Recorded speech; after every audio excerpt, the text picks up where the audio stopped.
If the dull substance of my flesh were thought, injurious distance should not stop my way, for then, despite of space, I would be brought from limits far removed where thou dost stay. No matter then, although my foot did stand upon the farthest earth removed from thee, for nimble thought can jump both sea and land, as soon as think the place where he would be. Can you be really ridiculous and bold and sing it, make up a tune and sing that like a piece of opera? Are you sure? Yeah. Just make up a tune, it doesn't matter. But just enjoy the sound of it so that the whole thing carries you. Okay.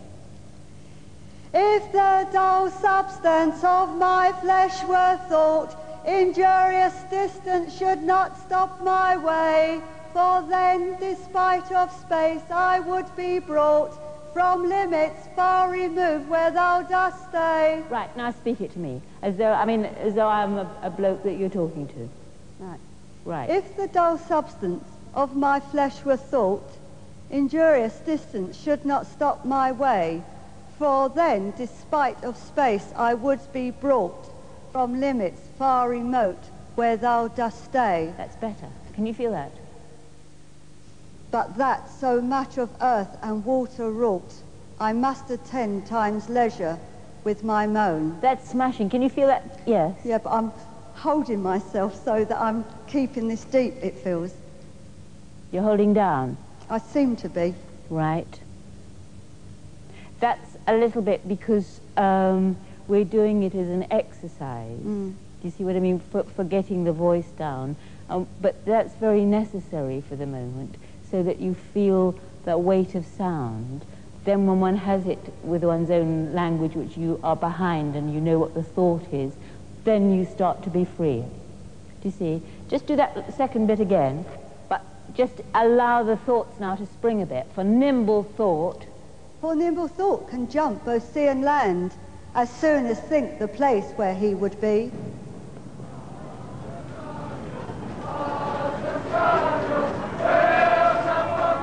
To give her experience of professionals performing live, Dr. Atkinson took Ann to her first political congress, the TUC, where Arthur Scargill was persuading delegates to support the miners.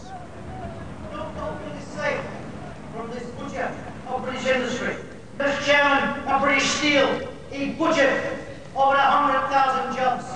He talks about investment policy, and he talks about industry. He talks about the company and the business. He never talks about human beings whose greatest investment is their life.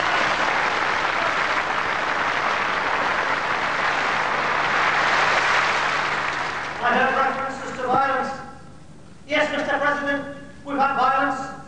Is it not an act of violence to threaten to destroy the job of a man, his son or his daughter? That's an act of violence that should be condemned.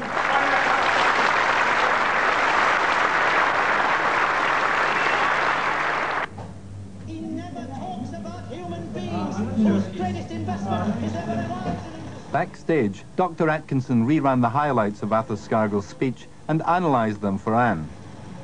She did manage to get one or two good heads of steam, which no doubt come over and partly explain why he is so charismatic. In this particular sequence, you'll see that he sets up or identifies Ian McGregor as the arch enemy. Having done that, he says that he does three things wrong. Having said those three things, he moves into a contrast with those three things, and as he moves into this punchline, the contrastive punchline, you'll see his body moving up and down and the gestures start. He raises his voice, and the audience is left in no doubt that they should start applauding as soon as this punchline comes. I warned Congress last year that they could not accept the balance sheet mentality of someone like Ian McGregor. He talks about investment policy, and he talks about industry. He talks about the company and the business. He never talks about human beings whose greatest investment is their very lives in industry. And that is what... Max, I've seen a lot of these devices, and you know I'm going to Buxton to my conference, and when I get there I want to talk about inequality and the image of the SDP. How best can I use these devices? Well, I think at this stage, probably the best thing to do would be to go and see a professional speechwriter. Somebody like Joe Haynes, who used to write speeches for Harold Wilson and now writes editorials for the Daily Mirror. What I'd like to do, Joe, is I'd like to, I mean, you know what our image is, middle-class intellectuals. Well, I think if this party's going to succeed, then it's got to broaden its appeal. It needs to be able to relate to people like me, working class people, and encourage us to join the party or indeed vote for them, which is most important. I think that the three-part list and the contrast and my own preference for modest alliteration can come in here. So instead of really talking about claret, what I would like to see you do here is to say as a party we should be more concerned with Bermondsey than with Burgundy. That gives you the contrast and the alliteration. That council houses are more important than country houses. Does it again. And that comprehensives are more important than colleges. That would give you a three-part list, which not only this research, but my whole experience has shown me is the most effective way of delivering a speech or an article. It will give you a three-part list, it will state the contrast, and it gives you the alliteration, which is good for effect. I mean, every party is in politics to get power. What you have to tell them is that no middle-class party in history has ever won an election on the votes of the middle class.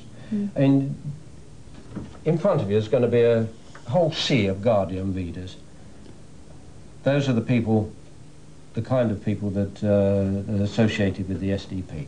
Right. So tell them, quite simply, but it will be a vivid illustration, tell them that if everybody who reads The Guardian, but only them, voted SDP at the next election, you would lose your deposit in every constituency in the country.